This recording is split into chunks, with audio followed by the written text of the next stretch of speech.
Types of blindness के बारे में बात करेंगे। जो ब्लाइंडनेस है वो कितने प्रकार की होती है, उसके कितने प्रकार हैं।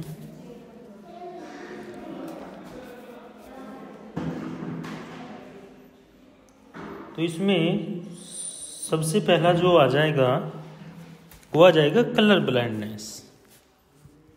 कलर, जी आवाज आ रही है मेरी? हाँ जी सर, मैं पूछ रही थी ना, जो कॉजेज ऑफ ब्लाइंडनेस में 2 पॉइंट्स रह गए थे ना, कल आपने बोला था कि मैं बाद में करवाऊंगा। ड्रिंकिंग के बाद का था जो 6 पॉइंट था, जो स्ट्रेस वाला था। ओके।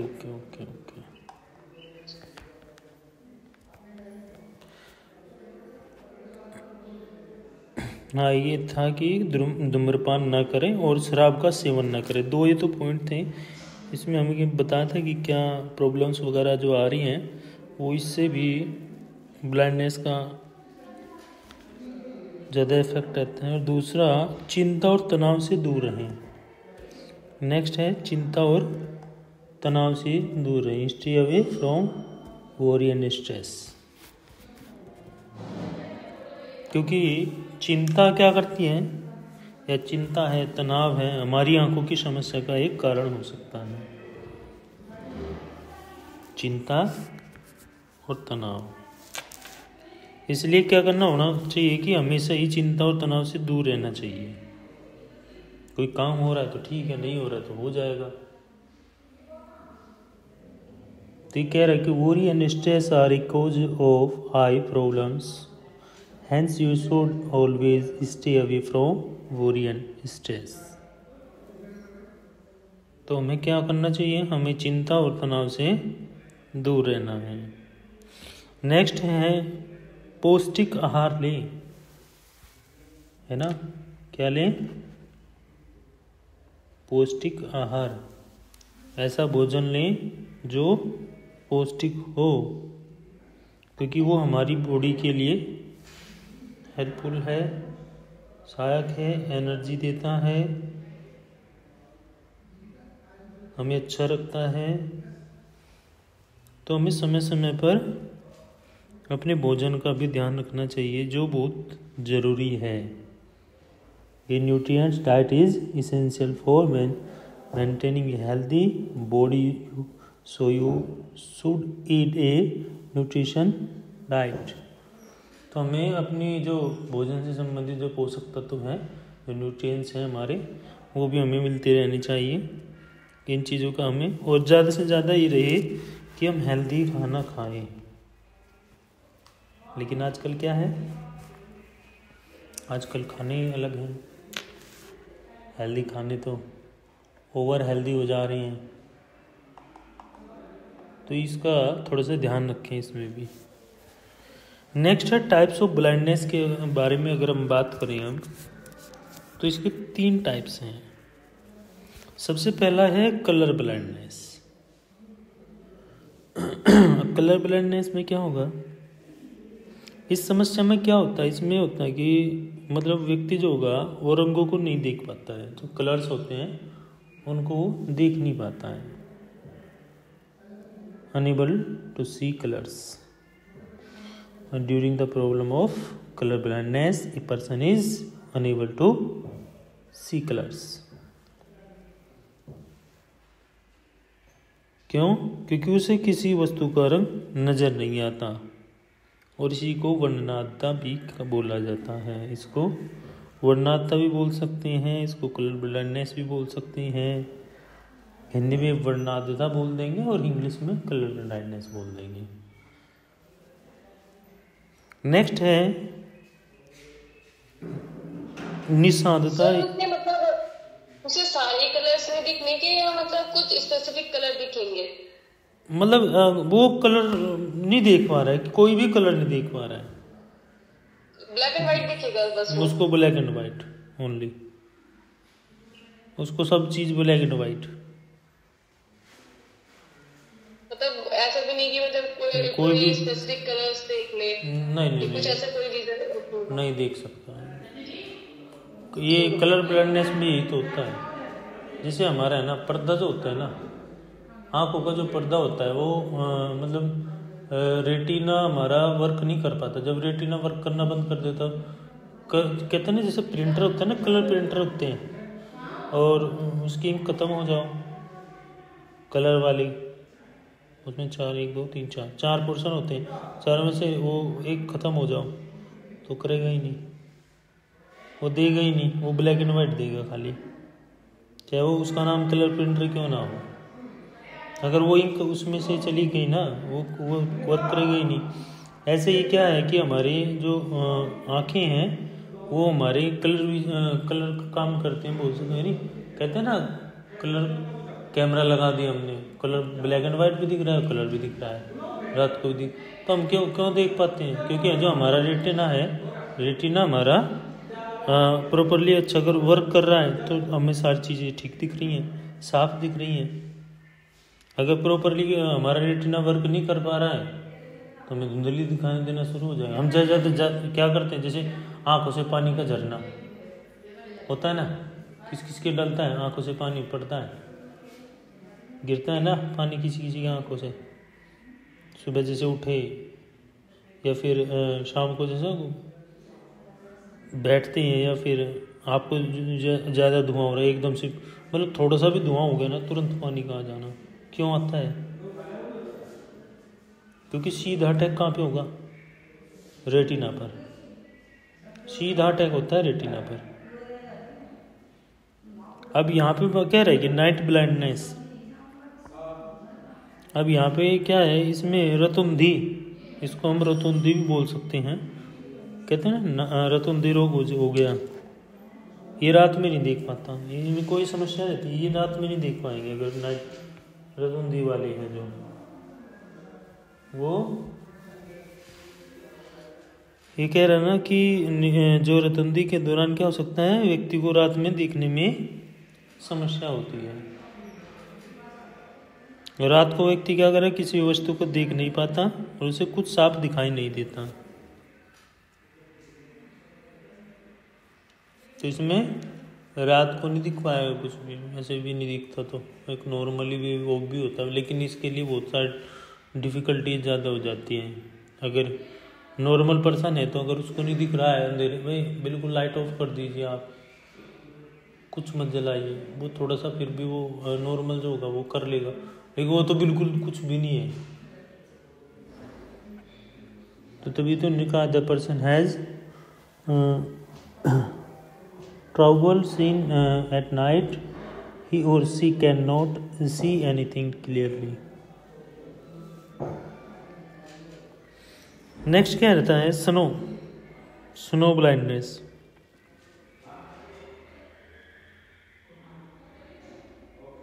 अब ये कहता है स्नो अंधता। अब स्नो अंधता क्या होती है? स्नो ब्लाइंडनेस किसको बोलेंगे? ये लंबे टाइम तक तो है नहीं, इसका लॉन्ग पीरियड तो है नहीं, ये कुछ समय के लिए रहती है, कुछ घंटे के लिए रहती है और उसके बाद ठीक हो जाती है। लेकिन क्या होगा? आंखों में दर्द और जलन।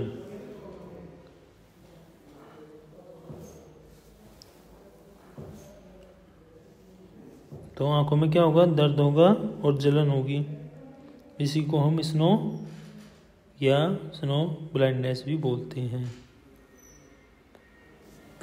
Snow blindness does not last long, it last for a few hour. जी, मैं कह रही हूँ इससे ये किसी को भी हो सकता है, या मतलब किसी को भी हो सकता है, ये किसी को भी हो सकता है, ये किसी को भी हो सकता है।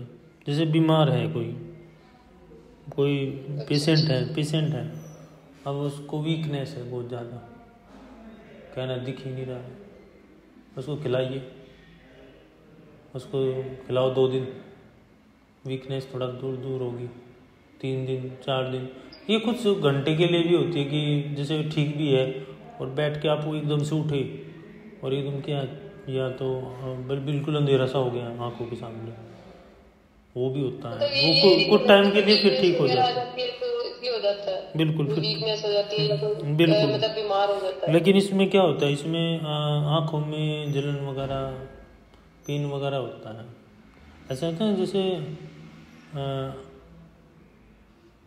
जैसे गर्मियों में दिक्कतें बनती है, बहुत ज़्यादा धूल वगैरह चली जाती है आँखों में तो दर्द बनना शुरू हो जाता है। जैसे ऐसा ना, जो कोई चीज़ें हमारी आँखों में कोई चीज़ चुभ हो रहा है, चुभती है, दर्द हो रहा है, तो वहाँ वो कंडीशन हो सकती है।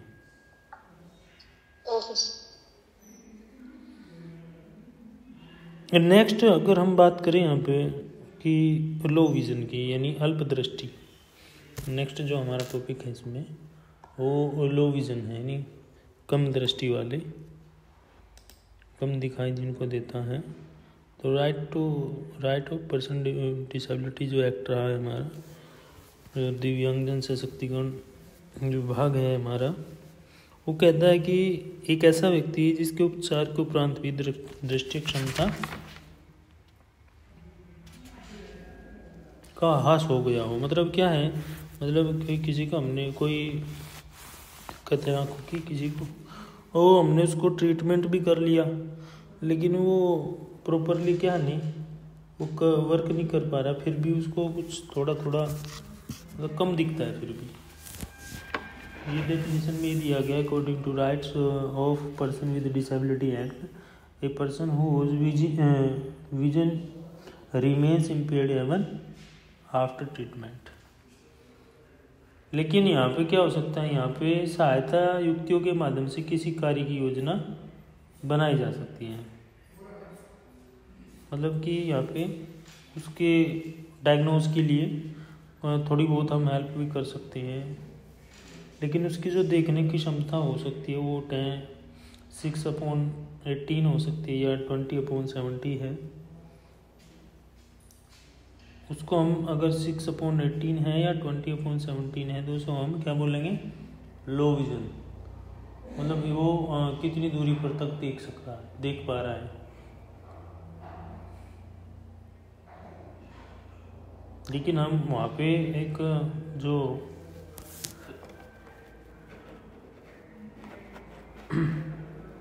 डिवाइसेस है उनका भी यूज कर सकते हैं, क्योंकि उसको भी हम इस प्लानिंग में शामिल कर सकते हैं, जिससे कि वो जो लो विजन वाला है वो देख पाए अच्छे से। डिवाइसेस ले सकते हैं। कारण क्या है इसकी, कुछ जो लो विजन के कारण क्या है। अब ये कारण कह रहा है कि कारण इसके हैं, इसकी तो कम से कम 8 कारण है इसकी। जेनेटिक हो सकता है, जेनेटिक कोजेज हो सकता है, यानी जो क्रोमोसोम्स होते हैं हमारे, वो उनका भी जो इफेक्ट हमारे पर पड़ता है। जो क्रोमोसोम्स हैं, क्रोमोसोम्स का हमारे पर इफेक्ट पड़ता है, उससे भी हम क्या है, लो विजन, दूरदृष्टि दोष, एस्टिग्मेटिज्म, ये विशेष रूप से हो सकते हैं। ये क्या है, ये सबसे आम कारण हो सकते हैं, ये मतलब जेनेटिकली है। ये इसी दशा पर प्रभाव पड़ता है, कॉमन कोजेज हैं जो पड़ सकता है। नेक्स्ट है जन्मजात विकास, कॉग्निटिव डेवलपमेंट। इसमें क्या होगा, इसमें ऐसे दोष में क्या है कि एनाप्थेलेमिया, माइक्रोपैलेथीमिया और ऑक्सोफेरी या एंटोविडिक जैसे दोष सम्मिलित हो सकते हैं, जुड़ सकते हैं। मतलब ये इस प्रकार की इनहेरिटेड और हेरिटेड दोनों इसमें आ जाएंगे। ये सिर्फ सीधा क्या करेगा, ये हमारी रेटिना को ग्रसित करता है, जिसको हम बोलते हैं इन्फ्लेमेटरी कैटरेक्ट, जिसको हम मोतियाबिंद बोलते हैं। ये लगभग 42% है। इसको माना गया कि ये हेरिडिटिकल हो सकता है।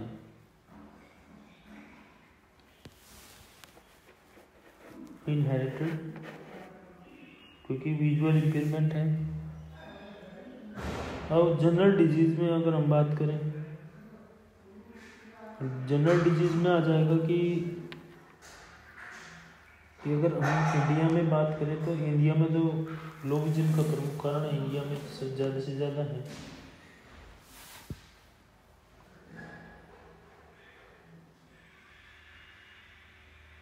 चोट लग गई या फिर किसी प्रकार का वो क्या बोलते हैं डायबिटीज़ का पेशेंट वगैरह है, या फिर किसी की किडनी वगैरह डैमेज वगैरह है, उसको भी ये दोष ये नॉर्मली है, जनरल डिजीज है, वो हो सकती है ना, कॉमन डिजीज।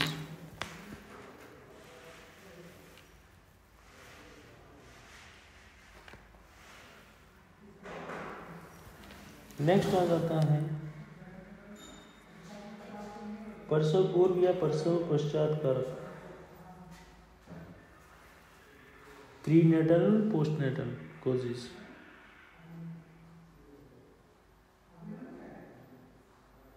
बहुत बार क्या होता है कि कोई विषैली औषधि अगर मदर ले लेती है तो उसको इफेक्ट पड़ता है कि इसमें जो प्रेग्नेंट लेडी है, या दिमागी बुखार है, या जर्मन खसरा है,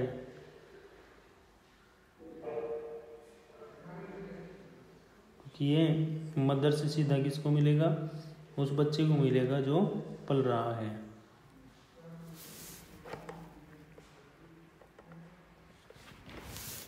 तो abusive drugs consumed by a pregnant mother, meningitis of German measles transferred from the mother to the uterus can cause low vision in children.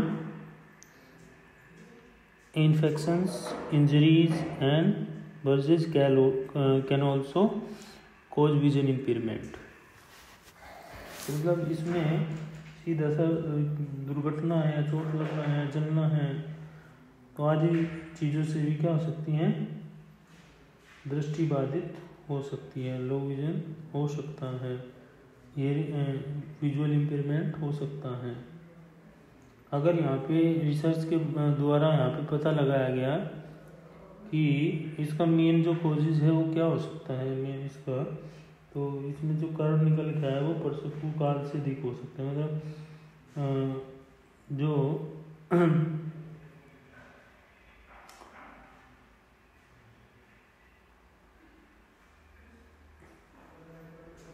तो सीधा सा ये कि जब वो प्रेग्नेंट कोई विषैला पदार्थ वगैरह खा लेती है या कोई दवाई ऐसी ले लेती है जो इफेक्टेड हो, वो सीधा किसको इफेक्ट करेगा, वो जो बच्चा है जो पेट में पल रहा है उसको सीधे तौर पे इफेक्ट करेगा।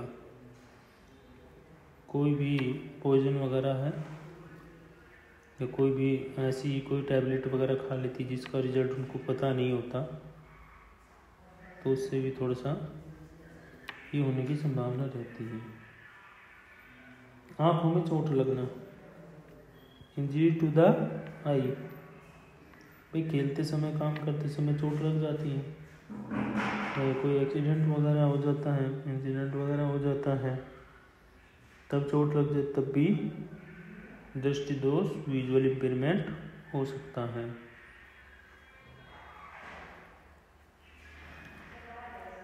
आँखों का संक्रमण, इन्फेक्शन हो जाता है ना,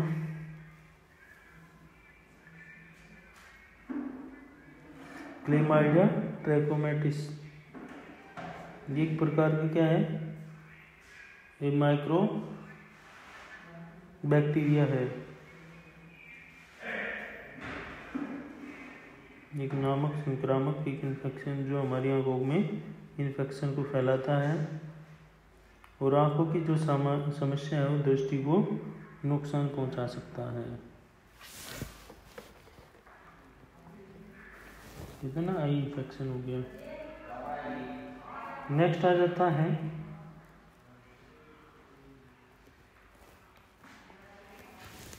कह रहा ना eye infection, eye problem caused by the infection micro Chlamydia trachomonas can damage vision. They occur in developing and underdeveloped countries with poor water and sanitation facilities.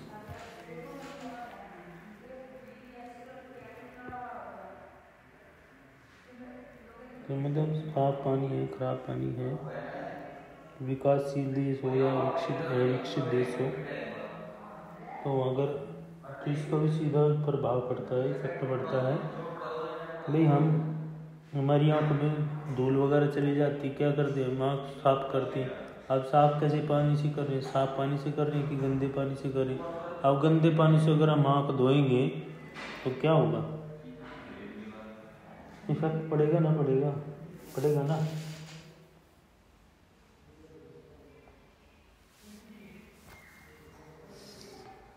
Next आ जाता है मंदबुद्धि।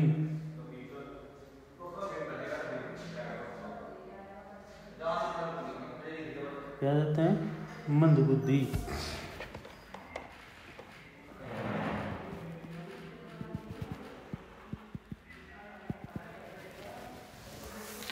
अब ये जो मंदबुद्धि है, मतलब कि मूल रूप से क्या होगा, बच्चे की जो आँख है, आँख के कम उपयोग से दृष्टिहीनता उत्पन्न हो सकती है।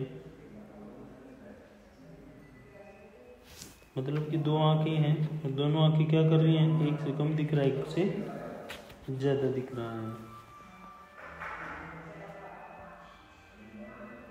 और दिख तो कुछ रहा है और माइंड को जो मैसेज जा रहा है वो अलग जा रहा है।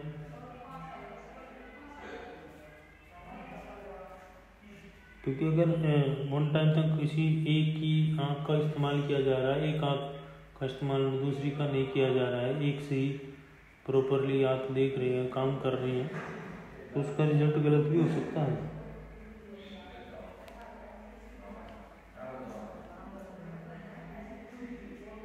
तो सीधा कि इफेक्ट करता है आपके माइंड को।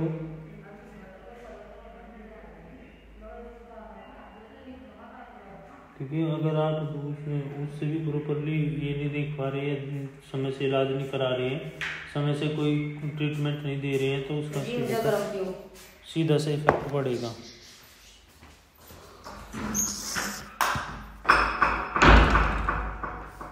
तो कमजोर आँख के जो विकास को क्या करेगा, वो रोकेगा। कहते हैं ना, this vision loss is caused by use of one eye during childhood. This is because the two eyes focus on different objects and send different signals to the brain. Prolonged use of one eye can cause the brain to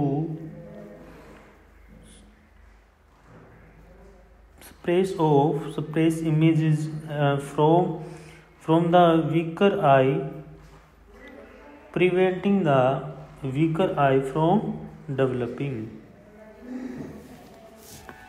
तो मतलब यहाँ पे यही है कि अगर हम किसी एक आँख का ज़्यादा यूज कर रहे हैं तो वो, और दूसरी आँख का ज़्यादा यूज कर रहे हैं तो वो दोनों का अगर आप बराबर यूज कर रहे हैं तो ठीक है। अगर दोनों के एक को ही ज़्यादा यूज कर रहे हैं, एक से ज़्यादा वो कर रहे हैं, एक से मतलब देख कुछ रहे हैं, माइंड में आपका मैसेज कुछ और जा रहा है,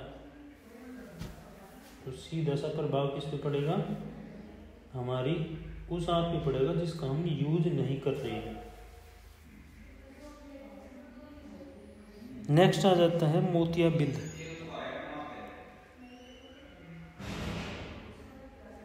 अब ये क्या है, जो लेंस हैं हमारे, ये लेंस किसको रोकेंगे, जो लाइट है जो रेटिना तक जाती है उसको रोकने का काम करते हैं। अब रोकने का काम कैसे करेगा, कैटरेक्ट्स भी बोलते हैं इनको। प्रकाश को जाने से रोकना जो रेटिना पर केंद्रित है।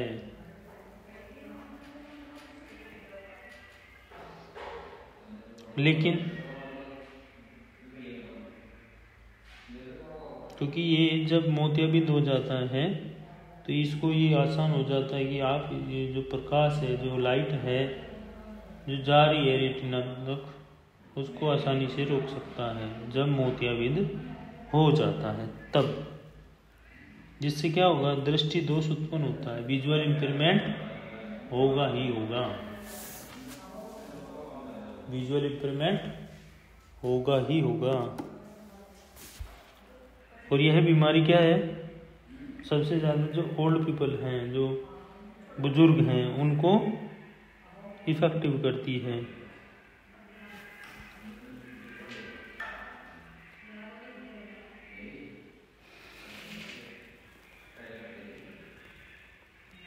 मतलब अगर इस टाइप का किसी को है, मोतियाबिंद टाइप का है, तो उसको मतलब कैसा दिखाई देगा, धुंधला दिखाई देगा, देता है ना धुंधला। पेशेंट देखा है मोतियाबिंद का आपने?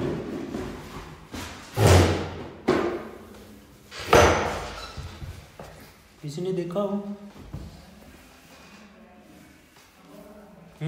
देखा है किसी ने?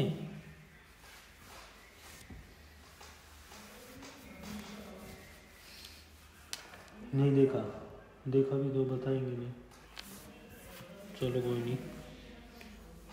प्रिवेंशन ऑफ लो विजन, इन अल्प दृष्टि की रोकथाम क्या है, उसकी रोकथाम कैसे कर सकते हैं? अब रेगुलर क्या है, अंतराल पर अपनी आंखों की जांच कराएं, बीच बीच में क्या है, अपनी आंखों की जांच भी कराते रहें। दूसरा पॉइंट है, अगर आपको डायबिटीज है या शुगर है या ब्लड प्रेशर हाई हो रहा है तो अपना उपचार कराएं, अपना ट्रीटमेंट कराएं। Get your eye check at regular intervals. If you have diabetes and high blood pressure, get yourself treated as these can affect your vision.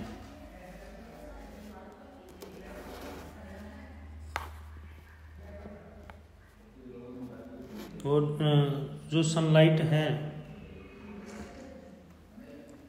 उसकी किरणों से भी अपनी आंखों को बचाएं। जो रेज हैं, सूर्य की जो किरणें हैं, उनसे भी अपनी आंखों को बचाएं।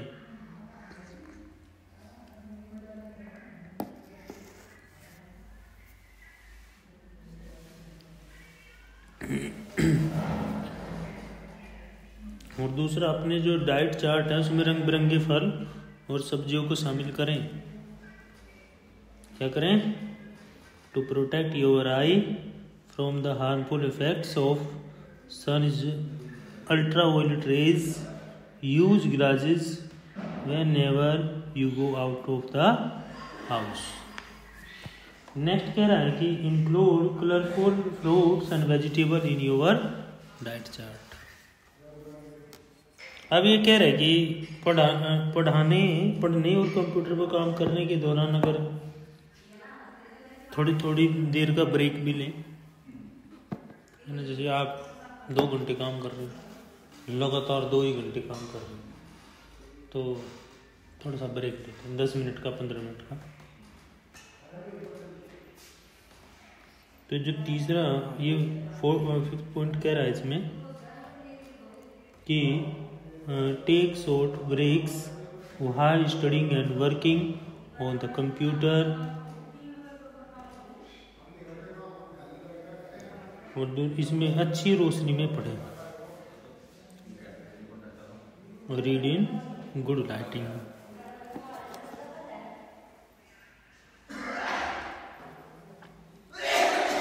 अच्छी रोशनी में पढ़ें।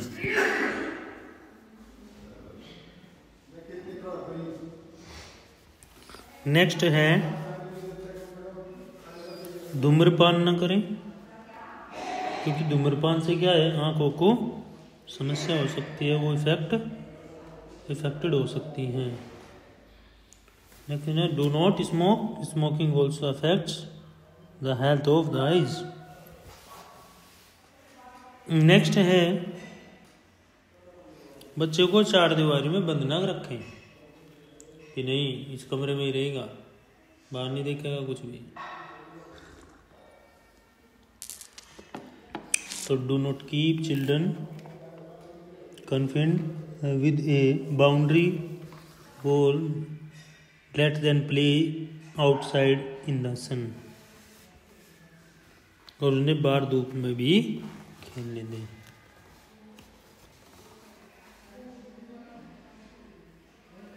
स्क्रीन के सामने कम समय बिताना चाहिए। स्क्रीन टीवी वगैरह देखते हैं,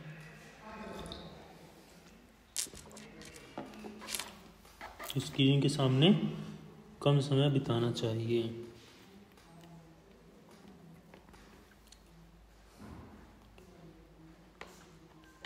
नेक्स्ट है जो बुक्स हैं, बुक और आंखों की यानी जो आइज और बुक, उनमें उनकी जो डिस्टेंस हो वो ज़्यादा हो, दूरी बना कर रखें।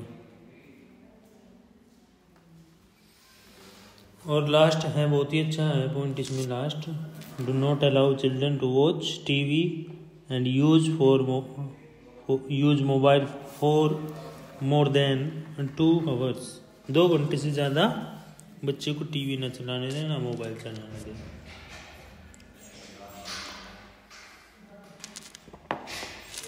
तो ये इसमें आ जाएगा आपका।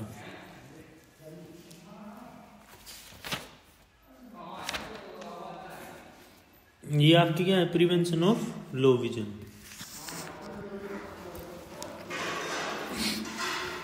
नेक्स्ट आ जाता है टाइप ऑफ लो विजन, यानी अल्पदृष्टि के प्रकार कितने हैं। Types of low vision. ये कह रहा है कि ऐसी कोई क्या बीमारी है जिससे कम दृष्टि उत्पन्न हुई और उसके आधार पर, कम दृष्टि के आधार पर उसके भागों को बांटा गया। ये कह रहे हैं लो ऑफ सेंट्रल विजन,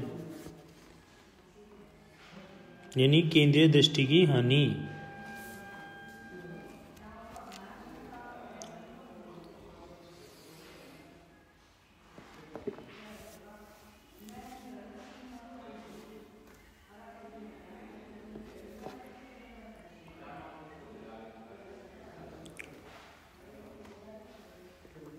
और एक चीज और है इसमें कि इसमें अगर ये दृष्टि किसी की कम हो रही है, किसी को धुंधला दिखाई दे रहा है और अचानक से चीज़ें हो रही हैं, हम सोचते हैं कि चलो कोई नहीं 2 दिन में ठीक हो जाएंगे, 3 दिन में हो जाएंगे। अगर ऐसे ही चलता रहा कि चलो कोई नहीं अभी तो दिख रहा है, अब तो दिख ही रहा है, अभी तो क्या दिक्कत है, हो जाएगा ठीक से। वो क्या है धीरे धीरे धीरे धीरे इतना डेवलप हो जाएगी, वो फिर अपना घर बना लेगी, वो जाएगी नहीं फिर। तो loss of central vision known as central vision loss can occur suddenly और gradually. It involves a loss of visual details and the appearance of one or more dark or blurred area in the field of vision. Over time, these area may enlarge or develop into larger area. मतलब क्या है, एक समय के साथ ही क्या हो जाएगा, ये बड़ा हो जाएगा क्षेत्र और ये अधिक डेवलप हो जाएगा। ये केंद्रीय दृष्टि की हानि है। नेक्स्ट है परिधीय दृष्टि की हानि। अब ये क्या है, जो आंखों के जो कोने होते हैं उनसे देखने में सक्षम न होना। आंखों के जो कोने हैं उनमें उनसे देखने में सक्षम न होना।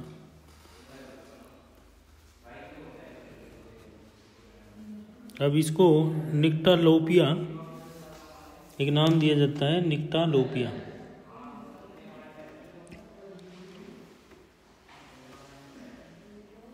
निक्टालोपिया में क्या होगा, इसे रतुंधी के नाम से भी जानते हैं।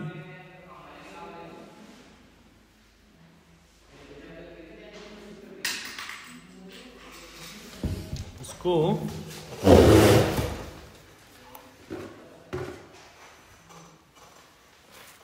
रतौंधी के नाम से भी जानते हैं।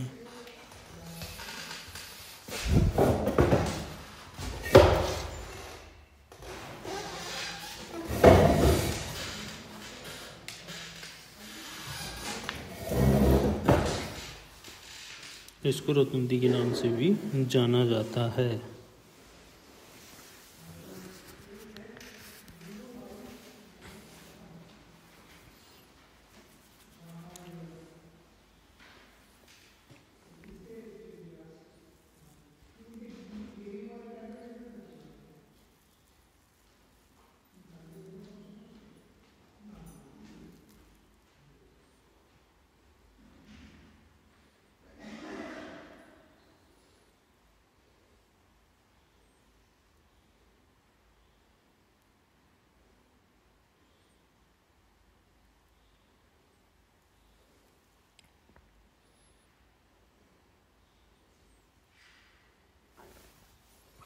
नेक्स्ट आ जाता है धुंधली दृष्टि।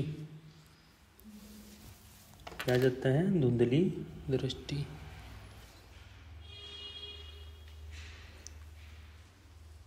Blur vision. ब्लर विजन में ये आ जाएगा कि जब कोई भी वस्तु है, अगर कोई वस्तु हमारे फोकस से बाहर होती है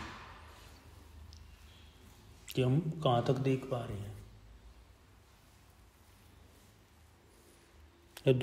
उसको बोलते हैं धुंधली दृष्टि, यानी ब्लर विजन। धुंधली दृष्टि का सबसे अच्छा उदाहरण अगर हम देखें तो लेंस को समायोजित करने या विषय पर केंद्रित करने के लिए क्या किया जाता है? तो मतलब जैसे कैमरा है, इसी प्रकार से हमारा जो लेंस है वो वर्क करता है कैमरे के रूप में। तो मतलब वो कहाँ तक कवर कर पा रहा है, जितना कवर करो उससे ज़्यादा, अगर मतलब 100 मीटर या 150 मीटर देख पा रहा है तो सीधा सा प्रभाव इसका पड़ता है कि हम देख सकते हैं कि हाँ हमें कितनी दूरी तक दिखाई दे रहा है, कितनी दूरी तक दिखाई नहीं दे रहा है। और इसमें क्या है, राइट और लेफ्ट का जो भाग है वो खराब होता है। कौन सा? राइट और लेफ्ट का, दोनों का।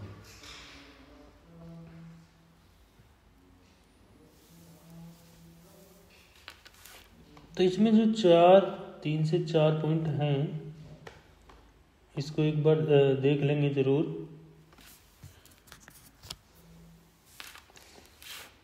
ये चारों पॉइंट ये मान के चलिए लास्ट ईयर शायद ये क्वेश्चन बना भी था, प्री नेटल वाला और पोस्ट नेटल कोजेज का क्वेश्चन एक बना था। इसमें कौन सा बना था? हाँ, लो विजन का, कोजेज ऑफ लो विजन। हाँ, तो अल्पदृष्टि के जो कारण है उसके में एक क्वेश्चन पूछा गया था, उसके 4-5 कारण बताइए। तो पूछ लेते हैं, वो उसके टाइप से भी पूछ सकते हैं।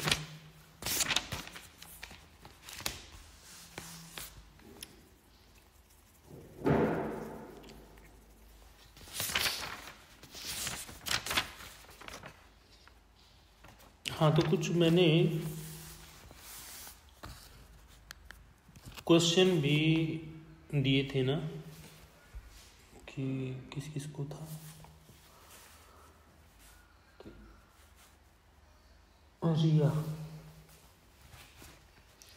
रिया जैन। आवाज आ रही है मेरी?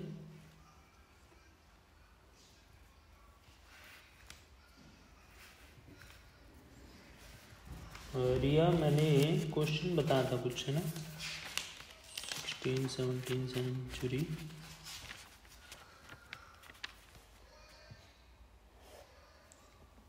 जिसको ये बताया था मैंने, वो एक बार आ जाए, है ना, ध्यान नहीं मेरे। Yes sir. हाँ, तो जो भी सेंचुरियन के बारे में थोड़ा सा बताइए, क्या आपने इसमें क्या पढ़ा है, कितना आपने देखा है इसमें बताइए मुझे थोड़ा सा, कितना। Okay sir.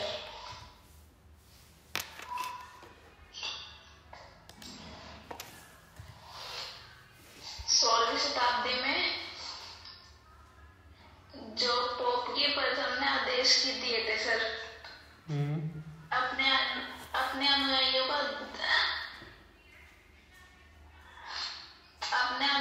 आदेश दिए दिव्यांगजनों की सेवा करने का 16वीं शताब्दी में। ओके। और फिर 17वीं शताब्दी में दिव्यांगजनों की शिक्षा, दिशा और देखरेख की व्यवस्था की जाने लगी जी। जो दर्शन शास्त्री एम.के. डिस्कार्ड ने सिखाने का सिद्धांत की नींव रखी थी। ओके। और इसी काम में पाओ पिंसकीली नामक एक स्पेनिश वैज्ञानिक ने बड़े बच्चों को लिखना और पढ़ाना आरंभ किया जी। और सूरदास और अन्ना का भी वर्णन मिलता है इसमें 17वीं शताब्दी में जी, जो उनकी बदलती स्थिति का सूचक है। फिर 18वीं शताब्दी, जी बताएं। इस युग को दिव्यांगता के क्षेत्र में पुनर्वास की अवस्था भी कहते हैं, जो कि सामाजिक परिवर्तनों में परिणाम स्वरूप आती है। और इसी युग में शोध एवं अनुसंधान भी प्रारंभ हुए। राजनीतिक सुधारकों ने शिक्षा और स्वास्थ्य में दिव्यांगों की शिक्षा एवं दक्षता को जोड़ने का सफल प्रयास किया। वाणिज्य भाषा संबंधी विकास सर्वप्रथम अम्बे चार्ल्स द्वितीय सैमुअल हान ने हस्तचलित संकेतों की एक पद्धति विकसित की। इस चीज़ को नोट कर लीजिएगा कि जो वाणी एवं भाषा का शिक्षा संबंधी जो विकास है, उसको सबसे पहले किन लोगों ने हस्तचालित संकेत का प्रयोग किया, तो उन दो व्यक्ति हैं। उन दो व्यक्तियों का नाम याद रखना, एक तो हैं आपके अम्बे चार्ल्स और दूसरे हैं सैमुअल हार्वे। इन्होंने हस्तचलित यानी हाथों से जो जिसको हम साइन लैंग्वेज बोलते हैं, मतलब कोई बच्चा है और वो हियरिंग इम्पेयरमेंट का है, और वो हियरिंग इम्पेयरमेंट वाला जो बच्चा है उसके सामने किस प्रकार से हम अपने आप को आगे लाएंगे, तो उसके लिए सबसे पहले संकेतक का प्रयोग इन्होंने यहाँ पे साइन का प्रयोग इन्होंने किया। साइन जो बनाए गए वो इन्होंने हाथों से, मतलब एक जैसे लकड़ी है, लकड़ी को काट के अलग अलग साइनअप में इसको ढाल दिया गया। आगे बताएं। और 1748 ईस्वी में डॉक्टर डीड रीड ने दृष्टिबाधित व्यक्तियों की शिक्षा प्रारंभ की जी। जो दृष्टिबाधित व्यक्ति हैं, जो विजुअल इम्पेयरमेंट वाले हैं, जिनकी हम अब बात कर रहे थे, वो 1748 में डॉक्टर डिट्रीट ने इनके लिए क्या किया, इनके लिए एजुकेशन की पॉलिसी लेके आए, और सर वैलेंटाइन ने 1784 में इसके लिए एक प्रथम अंध विद्यालय खोल दिया गया। कहाँ पे खोला? पेरिस में।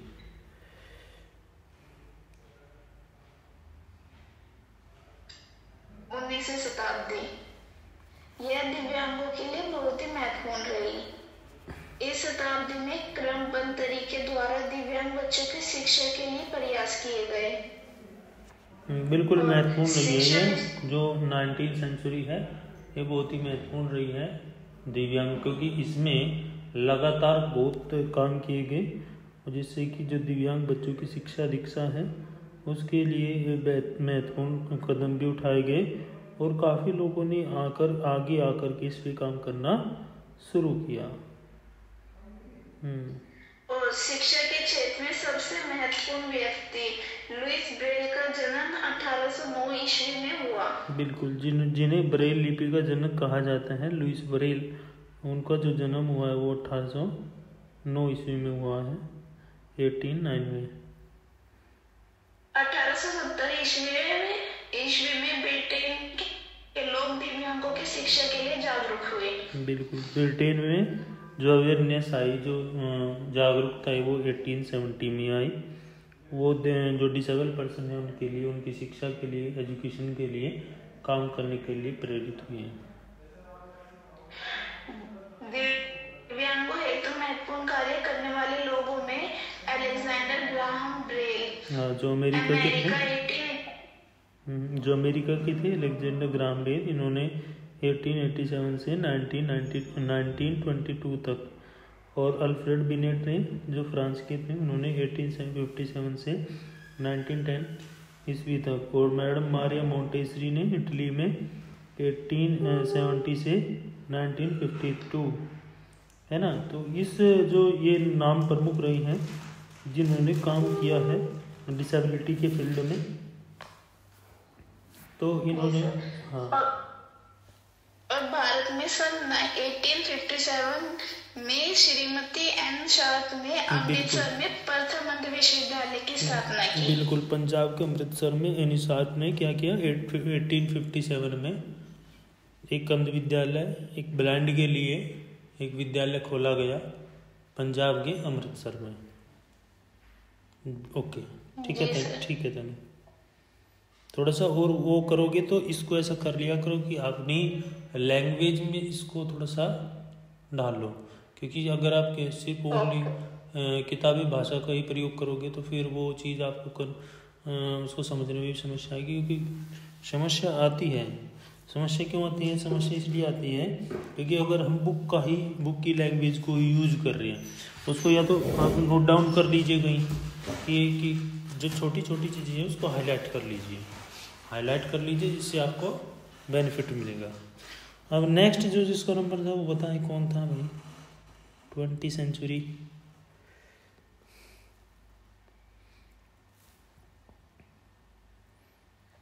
नेक्स्ट किसका था, नेक्स्ट आ जाए।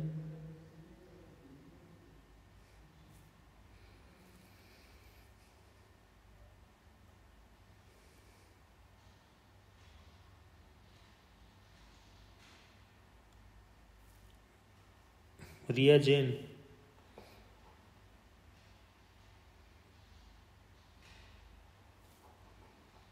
रिया जैन है यहाँ पे नहीं, प्रगति है।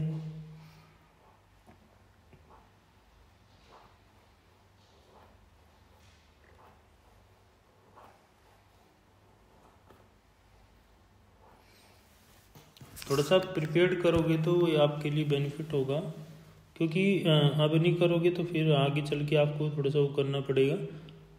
थोड़ा थोड़ा भी करोगे ना हो जाएगा। उसको एक बार उसमें से क्वेश्चन निकाल के लाओगे, पूछोगे, धीरे सारी चीज़ें होंगी, ठीक है ना।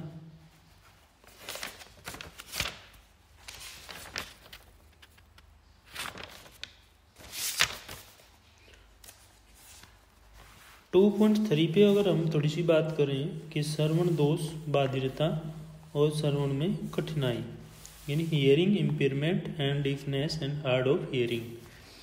तो सबसे पहले तो हम बात करेंगे डीफनेस के बारे में, जो बाधिरता है, जो बधिरता है उसके बारे में हम बात कर लेंगे। ये जो हमारा डीफनेस है, according to national sample survey organisation द्वारा दिया गया है कि राष्ट्रीय प्रतिदर्शा सर्वेक्षण संगठन 1991 में ये इन्होंने डीफनेस की डेफिनेशन दी है कि जो श्रवण बाधित बच्चे हैं या श्रवण बाधित हैं या बधिरता है, जो सामान्य ध्वनि को सुनने में अक्षम हो। यानी जैसे एक व्यक्ति सामान्य ध्वनि को सुन रहा है, आवाज़ को सुन रहा है, वैसे एक असामान्य बच्चा या व्यक्ति उसको सुनने में सक्षम नहीं है, मतलब वो डिसेबल है। उस तरीके से कितनी परसेंटेज का वो है, कितनी परसेंटेज डिसेबिलिटी उसकी है, हियरिंग इम्पेयरमेंट में कितनी डिसेबिलिटी है उसकी, कितने परसेंटेज में है। तो वो इसमें कह रहे हैं इसके बारे में कि 1991 में ये कह रहा है अब जो नेक्स्ट आती है वो आरसीआई कह रही है फिर कि भारतीय पुनर्वास परिषद की रिहैबिलिटेशन काउंसिल ऑफ इंडिया, अब ये क्या कह रहे हैं, ये कह रहे कि अगर बच्चे के 70 डेसिबल है, अगर जो बाधिनता है, जो डीफनेस है, अगर वो 70 डेसिबल है तो उसका प्रोफेशनल 55, अगर 55 डेसिबल तक हो, मतलब वो पकड़ कर पा रहा है, कितनी पकड़ कर पा रहा है, तो उसे क्या करना चाहिए, एजुकेशन, उसको एजुकेशन दी जा सकती है। अगर 50, 60, 65, 60, 70 तक भी है, 55 to 70 डेसिबल, डीबी भी बोलते हैं इसको, डेसिबल भी बोलते हैं।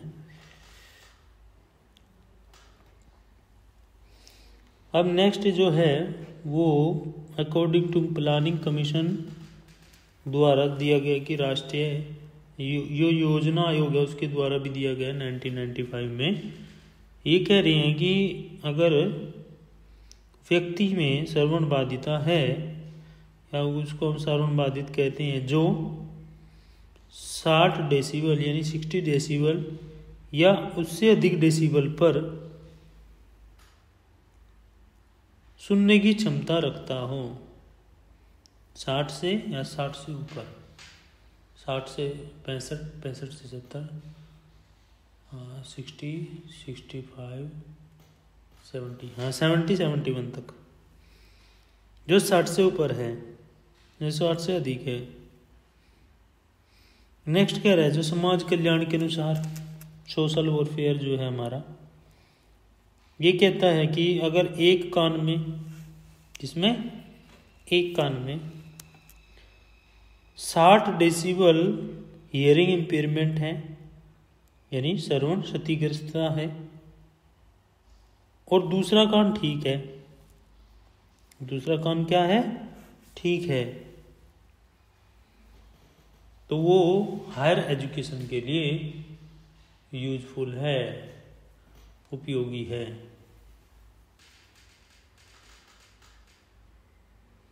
तो उसको हम हायर एजुकेशन, वो एलिजिबल है कि हायर एजुकेशन वो ले सकता है।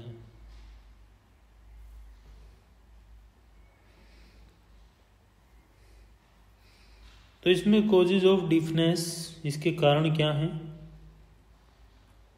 इसमें इन्होंने कारण 9 इसमें बता दिए। सबसे पहला जो कारण है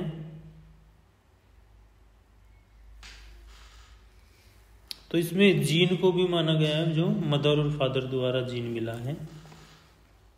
सबसे पहला जो इसमें कारण माना वो मदर फादर जीन को लेकर के इन्होंने कहा, तो जेनेटिकली है, वो भी इन्होंने ये कह रहे कि जेनेटिकल कॉजेज है।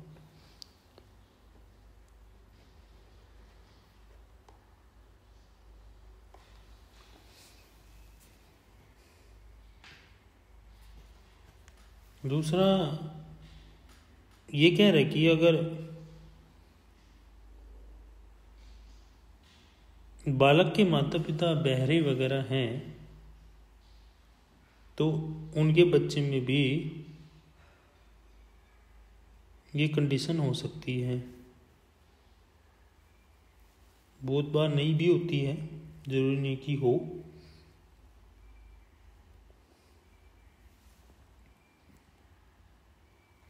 अगर नज़दीकी शादी हो जाती है तभी संभावना बढ़ जाएगी।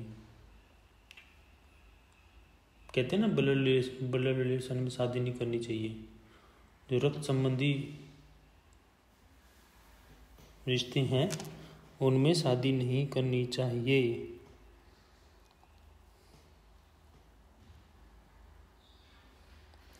जन्मजात हो सकता है।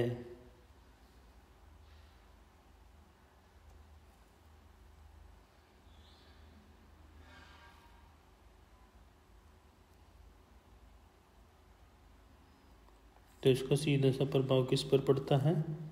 इसको अगर हम जाने तो ये जो हमारे क्रोमोसोम्स हैं उनको, जो हमारे जीन्स हैं उन पर सीधा सा प्रभाव पड़ता है। वो ही इसका कारण है, ये फर्स्ट जो पॉइंट कह रहा है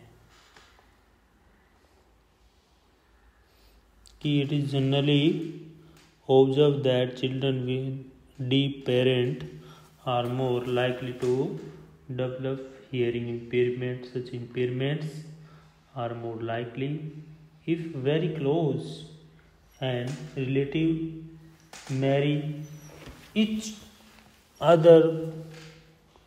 Congenital hearing impairment can only be genetically inherited if the parents and other siblings do not have the impairment as the cause. A gene present in either the mother or the father of both or both, यानी या तो दोनों में या किसी या mother में या फादर में एक में, तो गुणसूत्र का सीधा सा प्रभाव पड़ता है।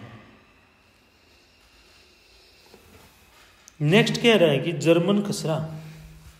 क्या कह रहा है? जर्मन खसरा।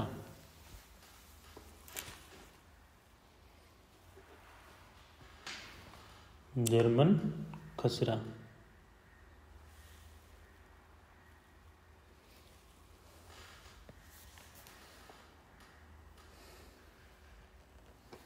ये 1980 में, कब? 1980 में जर्मन खसरा एक महामारी के रूप में फैला।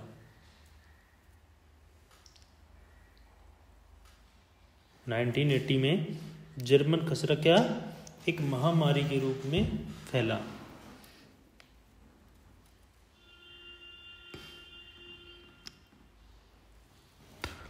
इसमें क्या होता है?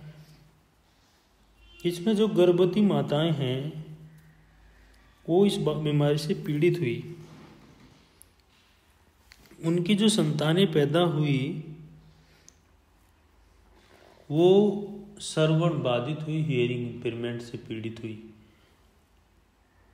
तो ये जो निष्कर्ष निकाला, तो इसमें कारण, तो एक कारण जर्मन खसरा भी है कि हियरिंग इम्पेयरमेंट का एक कारण जर्मन खसरा भी है। In 1980 an epidemic of German measles spread. It was observed that pregnant mothers who contracted the disease had children with hearing loss. It was then concluded that German measles is also a causes of hearing impairment. तो मतलब सीधा सा अगर हम बात करें तो German खसरा हियरिंग इम्पेयरमेंट का कारण है।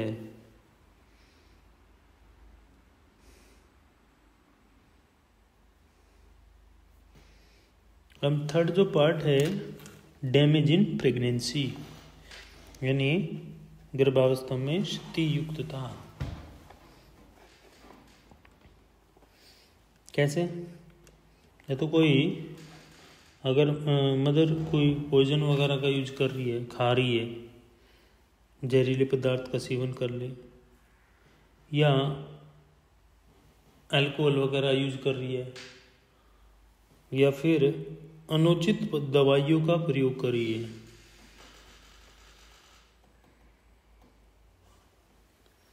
ना? कभी कुछ दवाई ले रही हैं तो कभी कुछ दवाई ले, जिससे क्या है? डैमेज प्रेगनेंसी, उसका भी एक कारण बनता है ये। फोर्थ है असुरक्षित प्रसव, अनसेफ डिलीवरी। डिलीवरी के समय सुरक्षा ना की गई हो, क्योंकि ब्लड सिक्रीशन अगर ज़्यादा हो गया है, ब्लड फ्लो ज़्यादा हो गया है, तब भी ये समस्या हो सकती है। अगर ऑक्सीजन कम है तब भी, क्योंकि ऑक्सीजन का बहुत बड़ा इफेक्ट ये रहता है कि प्लस पॉइंट की जो हियरिंग इम्पेयरमेंट है, जो हमारे श्रवण यंत्र हैं, हमारे सुनने की जो क्षमताएं हैं वो भी कम हो जाती हैं अगर प्रॉपरली सही समय से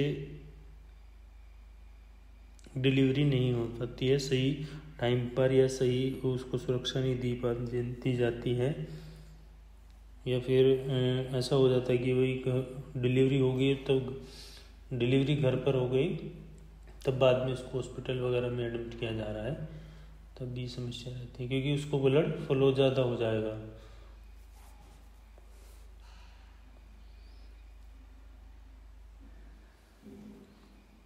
लेकिन अगर यहाँ पे इसमें एक कंडीशन और हो सकती है, इसमें अगर बच्चा जब पैदा होता है तब तो ठीक है, और वो बाद में कंडीशन उसकी बिगड़ती है, जैसे जैसे उसका डेवलपमेंट होगा, उसका विकास होगा, उसकी श्रवण शक्ति प्रभावित हो सकती है। कह रहा है ना, if there is excessive blood flow or impaired circulation during delivery, or if there is lack of oxygen, the child hearing organs may be affected. Most often the child appears normal at birth, but during development his hearing power gets affected. तो जो सुनने की क्षमता है, सुनने की जो ताकत है वो भी कम हो जाएगी, सुनने की शक्ति कम हो जाएगी। नेक्स्ट है बीमारियां, डिजीजेस। कुछ बीमारियां भी ऐसी हैं जो सुनने की क्षमता को प्रभावित करती हैं, जिससे कि हियरिंग लॉस हो सकता है। उच्च ध्वनि या दुर्घटना,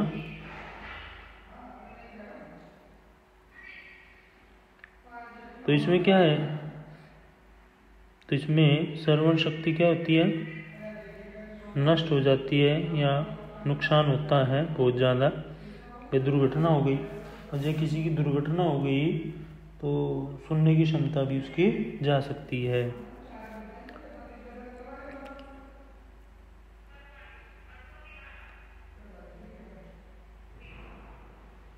अब नेक्स्ट अगर इसमें बात करें कि जिससे क्या हो सकता है, जिससे श्रवण दोष हो सकता है, जैसे बहुत बार क्या होता है, कान में पिन वगैरह या लकड़ी की पिन वगैरह डाल लेते हैं, तो क्या होगा, अनजाने में जो हमारा ईयर डर्म है वो उस पर अगर हम कोई छेद वगैरह कर देते हैं तो उससे भी श्रवण दोष हो सकता है। भाई बहुत बार क्या है कि हम कान को खुजलाते रहते हैं, पिन वगैरह ले लिए, तो जिससे वो जो हमारा ईयर डर्म है वो भी प्रभावित हो जाए। कहते हैं ना, any accident can damage a person is hearing leading to hearing loss. Children can also damage their eardrum by removing earwax with a stick, a pin, which can sometimes lead to hearing loss. उच्च ध्वनि है ना, loud, कोई जोर जोर से कोई धमाके के साथ कोई आवाज़ आ रही है, आप ऊंची ध्वनि में आप ऊंची आवाज़ में कोई चीज़ सुन रही हो, जैसे आप है ना ब्लूटूथ वगैरह का यूज करते हैं, लगाते हैं ना कान में, कितने लगाते हैं यहाँ पे, मत लगाया करो।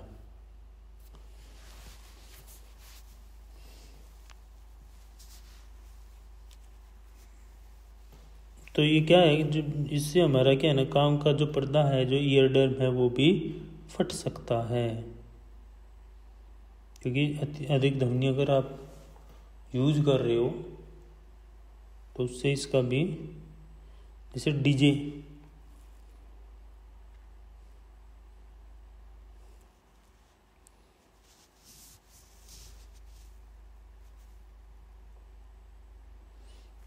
तो निरंतर अगर लगातार आपको ऊंची ध्वनि या ऊंची आवाज़ सुनाई दे रही है तो जो आपके कान है वो ही उसी ध्वनि को अपनाएंगे कि आपको ऊंचा बोलना पड़ेगा। तो सामान्य ध्वनि या धीमी गति से बोले गए शब्द क्या होंगे, वो सुन नहीं पाएंगे।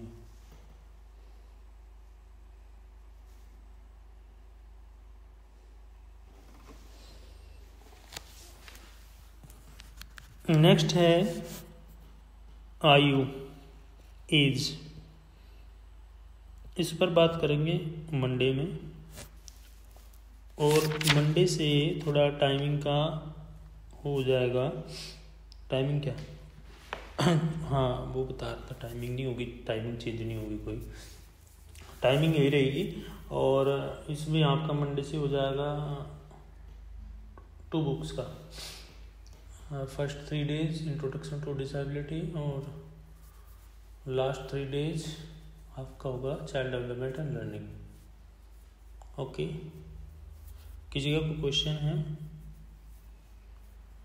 और एक चीज़ और बता दो, स्टूडेंट लॉगिन करके अपना बीच बीच में अपना चेक करते रहिए, क्योंकि वहाँ पे करेक्ट डाटा को ऑप्शन आ सकता है। Clear?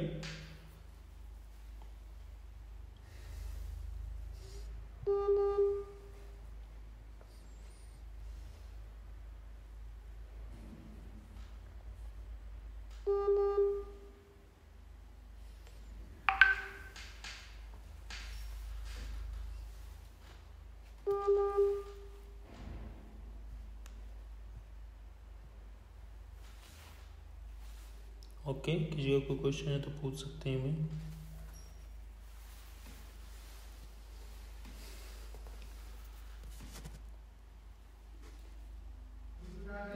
Okay, thank you class.